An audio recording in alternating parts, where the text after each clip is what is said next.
¿Cómo les va? ¿Cómo están? ¿Cómo lo llevan? Bueno, seguimos leyendo de ficciones de Jorge Luis Borges hoy. Vamos a empezar con la segunda parte de ficciones. Viste que yo les dije que Ficciones, como lo conocemos ahora, es un libro que está compuesto de El jardín de senderos que se bifurcan, de 1941, y Artificios, de 1944. De cualquier modo, recordamos que los cuentos de Borges en general primero salían publicados en el diario o en revistas, y después se compilaban en forma de libro, como muchos de los cuentos que se publican, ¿no? Es una de las características del género y una de las maravillas del género. Buenísimo. Entonces, lo primero que voy a hacer hoy, hola Hernán, lo primero que voy a hacer hoy es leerles el prólogo de Artificios, y después les voy a leer Funes el Memorioso, que es uno de los cuentos. Al final creo que he dicho lo mismo de todos los cuentos. Los cuentos de ficciones son conocidísimos, ¿no? Es la colección más conocida de Borges. Pero Funes el Memorioso es uno de los cuentos más memorables de Borges. Yo elegí mi nick de YouTube y de muchos otros lugares a partir de este cuento, por eso me llamo La Memoriosa, como ustedes sabrán. Habíamos estado interrogando un poco nuestra noción de realidad, y ayer interrogamos un poco nuestra noción de qué es la historia, qué es el espacio, qué es el tiempo, y a partir del jardín de senderos que se bifurcan, que es la historia que leímos ayer, el cuento que leímos ayer, Borges hizo explotar el espacio y el tiempo, y de ese modo hizo estallar la historia, ¿no? Proponiéndonos una cantidad infinita y simultánea de eventos en el tiempo y en el espacio. Ahora vamos a ver cómo se encuentra narrado el tiempo y el espacio en un espacio muy reducido esta vez. Muy interesante que este cuento venga después del jardín de senderos que se bifurcan, porque nuestra noción del espacio cambia o se abre en realidad para incluir otros espacios, los espacios de la mente, los espacios de la memoria, los espacios, pero no solamente de la memoria, porque se llama Funes el Memorioso, pero no es solamente acerca de la memoria. En realidad, la memoria o el recuerdo es simplemente una parte de este relato. En este relato hay mucho que tiene que ver con la percepción, con cómo nosotros abordamos la realidad, a través de qué es lo que media entre nosotros y la realidad, cómo absorbemos nosotros la realidad, porque no es directo. No viene directamente, la realidad no nos invade directamente, sino que tenemos nosotros medios para poder procesarla, ¿no? Es un tema enorme. Y otro de los temas muy muy importantes en Funes el Memorioso es el tema del conocimiento. ¿Qué significa el conocimiento? ¿Qué importancia tiene el conocimiento? ¿Cómo se legitima el conocimiento? ¿Y qué valor tiene? Esto creo que es lo más importante de todo. ¿Qué valor tiene el conocimiento de acuerdo a quiénes somos nosotros? Y eso me trae, como siempre, a cómo me gusta que abordemos la lectura. Nosotros siempre, como lectores, abordamos la lectura desde nuestros valores, desde quiénes somos y cómo estamos en ese momento. Entonces recuerden que su lectura de Funes el Memorioso del día de hoy va a ser absolutamente diferente de cualquier otra lectura que hayan hecho en el pasado del mismo relato, ¿no?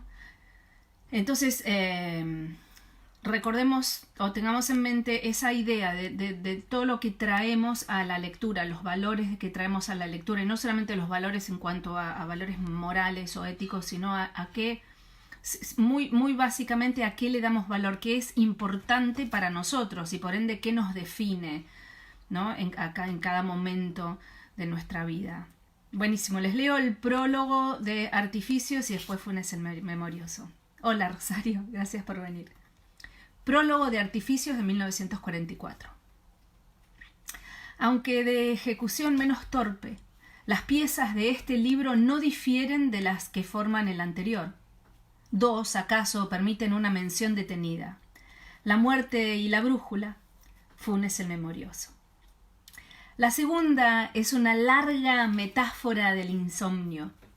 La primera, pese a los nombres alemanes o escandinavos, ocurre en un Buenos Aires de sueños. La torcida Rue de Toulon es el Paseo de Julio. Triste-Roi, el hotel donde Herbert Ashe recibió, y tal vez no leyó, el tomo 11 de una enciclopedia ilusoria. Ya redactada esa ficción, he pensado en la conveniencia de amplificar el tiempo y el espacio que abarca. La venganza podría ser heredada. Los plazos podrían computarse en años, tal vez por siglos. La primera letra del nombre podría articularse en Islandia, la segunda en México, la tercera en el Indostán. Agregaré que los Hasidim incluyeron santos y que el sacrificio de 4 vidas para obtener las 4 letras que imponen el nombre es una fantasía que me dictó la forma de mi cuento. Buenos Aires, 29 de agosto de 1944. Postdata de 1956. 3 cuentos he agregado a la serie: El Sur, La secta del Fénix, El fin. Fuera de un personaje, Recabarren, cuya inmovilidad y pasividad sirven de contraste, nada o casi nada es invención mía en el decurso breve del último. Todo lo que hay en él está implícito en un libro famoso, y yo he sido el primero en desentrañarlo, o por lo menos en declararlo. En la alegoría del Fénix me impuse el problema de sugerir un hecho común, el secreto, de una manera vacilante y gradual que resultara al fin inequívoca. No sé hasta dónde la fortuna me ha acompañado. De El Sur, que es acaso mi mejor cuento. Básteme prevenir que es posible leerlo como directa narración de hechos novelescos y también de otro modo. Schopenhauer, De Quincey, Stevenson, Mauthner, Shaw, Chesterton, Leon Bloy forman el censo heterogéneo de los autores que continuamente releo. En la fantasía cristológica, titulada 3 versiones de Judas, creo percibir el remoto influjo del último. Jorge Luis Borges. Bueno, ahora les voy a leer Funes el Memorioso. Entonces los invito a que se relajen, tal vez cierren los ojos. Si cierran los ojos, me encantaría saber cuál es el efecto de escuchar el relato mientras cierran los ojos, particularmente de este, y ya van a ver por qué. El maravilloso Funes el Memorioso, de Jorge Luis Borges. Lo recuerdo. Yo no tengo derecho a pronunciar ese verbo sagrado. Solo un hombre en la tierra tuvo derecho y ese hombre ha muerto. Con una oscura pasionaria en la mano, viéndola como nadie la ha visto, aunque la mirada desde el crepúsculo del día hasta el de la noche, toda una vida entera. Lo recuerdo, la cara taciturna y ahindiada y singularmente remota detrás del cigarrillo. Recuerdo, creo, sus manos afiladas de trenzador. Recuerdo cerca de esas manos un mate con las armas de la banda oriental.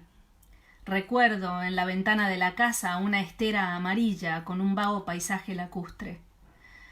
Recuerdo claramente su voz, la voz pausada, resentida y nasal del orillero antiguo, sin los silbidos italianos de ahora.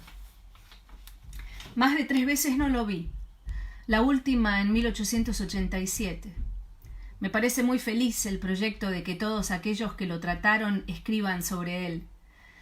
Mi testimonio será acaso el más breve y sin duda el más pobre, pero no el menos imparcial del volumen que editarán ustedes. Mi deplorable condición de argentino me impedirá incurrir en el ditirambo, género obligatorio en el Uruguay, cuando el tema es un uruguayo. Literato, cajetilla, porteño. Funes no dijo esas injuriosas palabras, pero de un modo suficiente me consta que yo representaba para él esas desventuras. Pedro Leandro Ipuche ha escrito que Funes era un precursor de los superhombres, un Zaratustra cimarrón y vernáculo. No lo discuto, pero no hay que olvidar que era también un compadrito de Fray Bentos, con ciertas incurables limitaciones. Mi primer recuerdo de Funes es muy perspicuo. Lo veo en un atardecer de marzo o febrero del año 84. Mi padre ese año me había llevado a veranear a Fray Bentos. Yo volvía con mi primo Bernardo Aedo de la estancia de San Francisco. Volvíamos cantando, a caballo, y esa no era la única circunstancia de mi felicidad. Después de un día bochornoso, una enorme tormenta color pizarra había escondido el cielo. La alentaba el viento del sur, ya se enloquecían los árboles. Yo tenía el temor, la esperanza, de que nos sorprendieran en un descampado el agua elemental. Corrimos una especie de carrera con la tormenta. Entramos en un callejón que se ahondaba entre dos veredas altísimas de ladrillo. Había oscurecido de golpe. Oí rápidos y casi secretos pasos en lo alto. Alcé los ojos y vi un muchacho que corría por la estrecha y rota vereda como por una estrecha y rota pared. Recuerdo la bombacha, las alpargatas. Recuerdo el cigarrillo en el duro rostro contra el nubarrón ya sin límites. Bernardo le gritó imprevisiblemente: «¿Qué horas son, Ireneo?». Sin consultar el cielo, sin detenerse, el otro respondió: «Faltan 4 minutos para las 8, joven Bernardo Juan Francisco». La voz era aguda, burlona. Yo soy tan distraído que el diálogo que acabo de referir no me hubiera llamado la atención si no lo hubiera recalcado mi primo, a quien estimulaban, creo, cierto orgullo local y el deseo de mostrarse indiferente a la réplica tripartita del otro. Me dijo que el muchacho del callejón era un tal Ireneo Funes, mentado por algunas rarezas como la de no darse con nadie y la de saber siempre la hora, como un reloj. Agregó que era hijo de una planchadora del pueblo, María Clementina Funes, y que algunos decían que su padre era un médico del Saladero, un inglés O'Connor, y otros un domador o rastreador del departamento de Salto. Vivía con su madre, a la vuelta de la Quinta de los Laureles. Los años 85 y 86 veraneamos en la ciudad de Montevideo. El 87 volví a Fray Bentos. Pregunté, como es natural, por todos los conocidos y finalmente por el cronométrico Funes. Me contestaron que lo había volteado un redomón en la estancia de San Francisco y que había quedado tullido, sin esperanza. Recuerdo la impresión de incómoda magia que la noticia me produjo. La única vez que yo lo vi, veníamos a caballo de San Francisco y él andaba en un lugar alto. El lecho, en boca de mi primo Bernardo, tenía mucho de sueño elaborado con elementos anteriores. Me dijeron que no se movía del catre, puestos los ojos en la higuera del fondo o en una telaraña. En los atardeceres permitía que lo sacaran a la ventana. Llevaba a la soberbia hasta el punto de simular que era benéfico el golpe que lo había fulminado. 2 veces lo vi atrás de la reja, que burdamente recalcaba su condición de eterno prisionero. Una, inmóvil con los ojos cerrados; otra, inmóvil también, absorto en la contemplación de un oloroso gajo de santonina. No sin alguna vanagloria, yo había iniciado en aquel tiempo el estudio metódico del latín. Mi valija incluía el De Viris Illustribus de Lomond, el Thesaurus de Quicherat, los comentarios de Julio César y un volumen impar de la Naturalis Historia de Plinio, que excedía y sigue excediendo mis módicas virtudes de latinista. Todo se propala en un pueblo chico. Ireneo, en su rancho de las orillas, no tardó en enterarse del arribo de esos libros anómalos. Me dirigió una carta florida y ceremoniosa en la que recordaba nuestro encuentro desdichadamente fugaz del día 7 de febrero del año 84.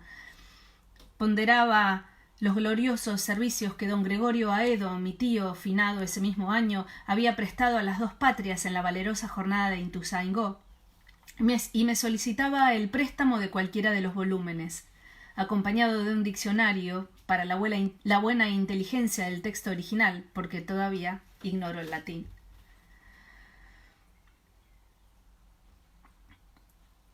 Prometía devolverlos en buen estado, casi inmediatamente. La letra era perfecta, muy perfilada. La ortografía del tipo que Andrés Bello preconizó, I latina por Y, J por G. Al principio temí, naturalmente, una broma. Mis primos me aseguraron que no, que eran cosas de Ireneo. No supe si atribuir a descaro o a ignorancia o a estupidez la idea de que el arduo latín no requería más instrumento que un diccionario. Para desengañarlo con plenitud le mandé el Gradus ad Parnassum de Quicherat y la obra de Plinio. El 14 de febrero me telegrafiaron de Buenos Aires que volviera inmediatamente, porque mi padre no estaba nada bien. Dios me perdone. El prestigio de ser el destinatario de un telegrama urgente, el deseo de comunicar a todo Fraiventos la contradicción entre la forma negativa de la noticia y el perentorio adverbio, la tentación de dramatizar mi dolor, fingiendo un viril estoicismo, tal vez me distrajeron de toda posibilidad de dolor. Al hacer la valija noté que me faltaba el Gradus y el primer tomo de la Naturalis Historia. El Saturno zarpaba al día siguiente por la mañana. Esa noche, después de cenar, me encaminé a casa de Funes. Me asombró que la noche fuera no menos pesada que el día. En el decente rancho, la madre de Funes me recibió. Me dijo que Ireneo estaba en la pieza del fondo y que no me extrañara encontrarla a oscuras, porque Ireneo sabía pasarse las horas muertas sin encender la vela. Atravesé el patio de baldosa, el corredorcito. Llegué al segundo patio. Había una parra. La oscuridad pudo parecerme total. Oí de pronto la alta y burlona voz de Ireneo. Esa voz hablaba en latín. Esa voz, que venía de la tiniebla, articulaba como un discurso o plegaria o incantación. Resonaron las sílabas romanas en el patio de tierra. Mi temor las creía indescifrables, interminables. Después, en el enorme diálogo de esa noche, supe que formaban el primer párrafo del 24º capítulo del libro 7 de la Naturalis Historia. La materia de ese capítulo es la memoria. Las palabras últimas fueron ut nihil non istem verbis rederetur auditum. Sin el menor cambio de voz, Ireneo me dijo que pasara. Estaba en el catre, fumando. Me parece que no le vi la cara hasta el alba. Creo rememorar el ascua momentánea del cigarrillo. La pieza olía vagamente a humedad. Me senté, repetí la historia del telegrama y de la enfermedad de mi padre. Arribo, ahora, al más difícil punto de mi relato. Bueno es que ya lo sepa el lector, no tiene otro argumento que ese diálogo de hace ya medio siglo. No trataré de reproducir sus palabras, irrecuperables ahora. Prefiero resumir con veracidad las muchas cosas que me dijo Ireneo. El estilo indirecto es remoto y débil. Yo sé que sacrifico la eficacia de mi relato. Que mis lectores se imaginen los entrecortados períodos que me abrumaron esa noche. Ireneo empezó por enumerar en latín y español los casos de memoria prodigiosa registrados por la Naturalis Historia. Ciro, rey de los persas, que sabía llamar por su nombre a todos los soldados de sus ejércitos. Mitrídates, Eupator, que administraba la justicia en los 22 idiomas de su imperio. Simónides, inventor de la memotecnia. Metrodoro, que profesaba el arte de repetir con fidelidad lo escuchado una sola vez. Con evidente buena fe se maravilló de que tales casos maravillaran. Me dijo que antes de esa tarde lluviosa en que lo volteó el azulejo, él había sido lo que son todos los cristianos: un ciego, un sordo, un abombado, un desmemoriado. Traté de recordarle su percepción exacta del tiempo, su memoria de nombres propios. No me hizo caso. 19 años había vivido como quien sueña, miraba sin ver, oía sin oír, se olvidaba de todo, de casi todo. Al caer perdió el conocimiento. Cuando lo recobró, el presente era casi intolerable de tan rico y tan nítido, y también las memorias más antiguas y más triviales. Poco después averiguó que estaba tullido. El hecho apenas le interesó. Razonó, sintió, que la inmovilidad era un precio mínimo. Ahora su percepción y su memoria eran infalibles. Nosotros de un vistazo percibimos 3 copas en una mesa. Funes, todos los vástagos y racimos y frutos que comprende una parra.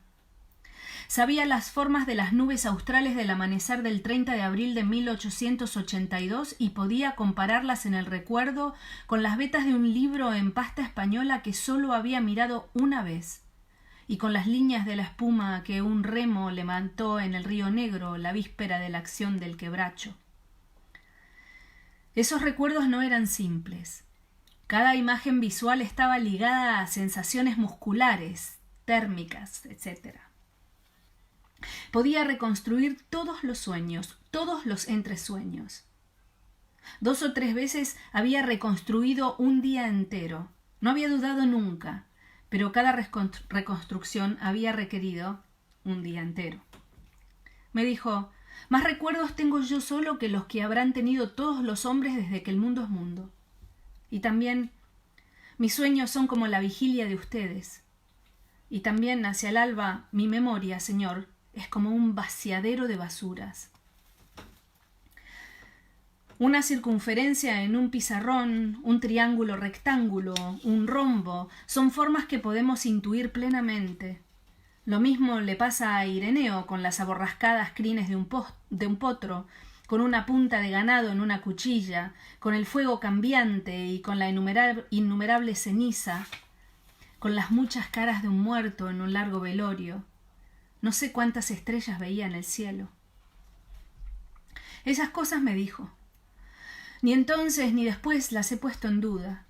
En aquel tiempo no había cinematógrafos ni fonógrafos. Es, sin embargo, inverosímil y hasta increíble que nadie hiciera un experimento con Funes. Lo cierto es que vivimos postergando todo lo postergable. Tal vez todos sabemos profundamente que somos inmortales y que tarde o temprano todo hombre hará todas las cosas y sabrá todo.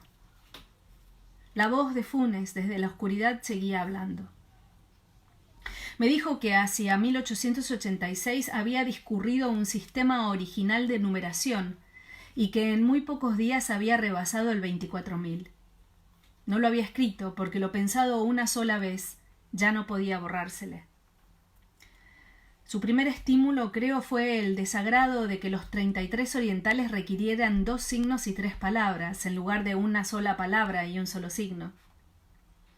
Aplicó luego ese disparatado principio a los otros números. En lugar de 7013 decía, por ejemplo, Máximo Pérez. En lugar de 7014, el ferrocarril. Otros números eran Luis Melián Lafinur, Olimar, Azufre, Los Bastos, La Ballena, El Gas, La Caldera, Napoleón, Agustín de Bedia. En lugar de 500 decía 9. Cada palabra tenía un signo particular, una especie de marca. Las últimas eran muy complicadas.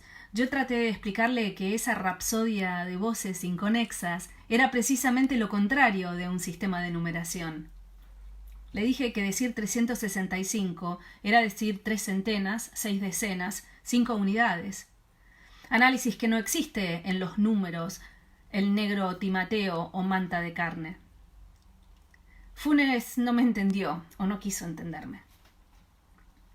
Locke, en el siglo XVII, postuló y reprobó un idioma imposible, en el que cada cosa individual, cada piedra, cada pájaro y cada rama tuvieran un nombre propio. Funes proyectó alguna vez un idioma análogo, pero lo desechó por parecerle demasiado general, demasiado ambiguo. En efecto, Funes no solo recordaba cada hoja de cada árbol, de cada monte, sino cada una de las veces que lo había percibido o imaginado. Resolvió reducir cada una de sus jornadas pretéritas a unos 70.000 recuerdos, que definiría luego por cifras. Lo disuadieron dos consideraciones: la conciencia de que la tarea era interminable, la conciencia de que era inútil. Pensó que en la hora de la muerte no habría acabado aún de clasificar todos los recuerdos de la niñez. Los dos proyectos que he indicado, un vocabulario infinito para la serie natural de los números, un inútil catálogo mental de todas las imágenes del recuerdo, son insensatos, pero revelan cierta balbuciente grandeza. Nos dejan vislumbrar o inferir el vertiginoso mundo de Funes. Este, no lo olvidemos, era casi incapaz de ideas generales, platónicas. No solo le costaba comprender que el símbolo genérico perro abarcara tantos individuos dispares de diversos tamaños y diversa forma. Le molestaba que el perro de las 3:14, visto de perfil, tuviera el mismo nombre que el perro de las 3:15, visto de frente. Su propia cara en el espejo, sus propias manos, lo sorprendían cada vez. Refiere Swift que el emperador de Lilliput discernía el movimiento del minutero. Funes discernía continuamente los tranquilos avances de la corrupción, de las caries, de la fatiga. Notaba los progresos de la muerte, de la humedad. Era el solitario y lúcido espectador de un mundo multiforme, instantáneo y casi intolerablemente preciso. Babilonia, Londres y Nueva York han abrumado con feroz esplendor la imaginación de los hombres. Nadie en sus torres populosas o en sus avenidas urgentes ha sentido el calor y la presión de una realidad tan infatigable como la que día y noche convergía sobre el infeliz Ireneo, en su pobre arrabal sudamericano. Le era muy difícil dormir. Dormir es distraerse del mundo. Funes, de espalda en el catre, en la sombra, se figuraba cada grieta y cada moldura de las casas precisas que lo rodeaban. Repito que el menos importante de sus recuerdos era más minucioso y más vivo que nuestra percepción de un goce físico o de un tormento físico. Hacia el este, en un trecho no amanzanado, había casas nuevas, desconocidas. Funes las imaginaba negras, compactas, hechas de tiniebla homogénea. En esa dirección volvía la cara para dormir. También solía imaginarse en el fondo del río, mecido y anulado por la corriente. Había aprendido sin esfuerzo el inglés, el francés, el portugués, el latín. Sospecho, sin embargo, que no era muy capaz de pensar. Pensar es olvidar diferencias, es generalizar, abstraer. En el abarrotado mundo de Funes no había sino detalles casi inmediatos. La recelosa claridad de la madrugada entró por el patio de tierra. Entonces vi la cara de la voz que toda la noche había hablado. Ireneo tenía 19 años. Había nacido en 1868. Me pareció monumental como el bronce, más antiguo que Egipto, anterior a las profecías y a las pirámides. Pensé que cada una de mis palabras, que cada uno de mis gestos, perduraría en su implacable memoria. Me entorpeció el temor de multiplicar ademanes inútiles.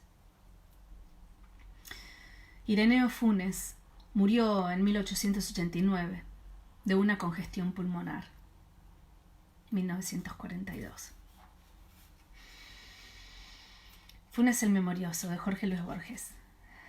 Gracias por haberlo escuchado. Es un cuento impresionante. No hay duda de que una de las razones por las cuales Borges nos impacta tanto es porque logra compactar, logra condensar en un espacio tan chico tantas cosas, tantas reflexiones, tantas disquisiciones, tantas ideas, tantas percepciones y tantas opiniones al mismo tiempo. Otra cosa agregada a esta condensación de muchas cosas en un espacio chiquito es la posibilidad que todo el tiempo está visitando Borges, que todo el tiempo está considerando Borges, de la falsedad. O sea, no solamente están las ideas que él que se propone o que se plantea, sino que está también el planteamiento de la posibilidad de la falsedad y de la imaginación, de lo que se imagina como real. Entonces siempre volvemos a interrogar la realidad. La interrogación de la realidad toca muchos aspectos de cómo nosotros la abordamos, ¿no? Bueno, díganme acá abajo en los comentarios, por favor, cómo vivieron este relato de Borges, Funes el Memorioso. Me interesaría mucho saber en qué parte del relato se han concentrado. Este relato tiene muchos detalles, por supuesto. ¿En qué se han enfocado? ¿Qué les ha llamado más la atención? ¿Con qué se quedaron? Y si cerraron los ojos durante el relato, por favor, me encantaría saber cómo fue esa experiencia. Un pequeño detalle a tener en cuenta, que se va a repetir en el cuento que voy a leer en unos minutos, es el tema del espacio, del lugar, la vereda alta donde estaba Ireneo cuando les dijo la hora a Borges y a su primo, y después la habitación oscurecida, el catre, la ventana, pero la idea de que la habitación oscurecida de Ireneo Funes está al fondo de una casa larga, ¿no? Pensemos un poquito, es muy importante cómo narran los espacios, cómo los espacios narran y cómo los espacios se narran. Bueno, paro acá para no entusiasmarme. En un minuto les voy a leer La espera de Jorge Luis Borges en su traducción al inglés. Creo que es la traducción de Andrew Hurley, The Wait. Bueno, los veo en un minuto. Gracias por haber estado ahí. Gracias.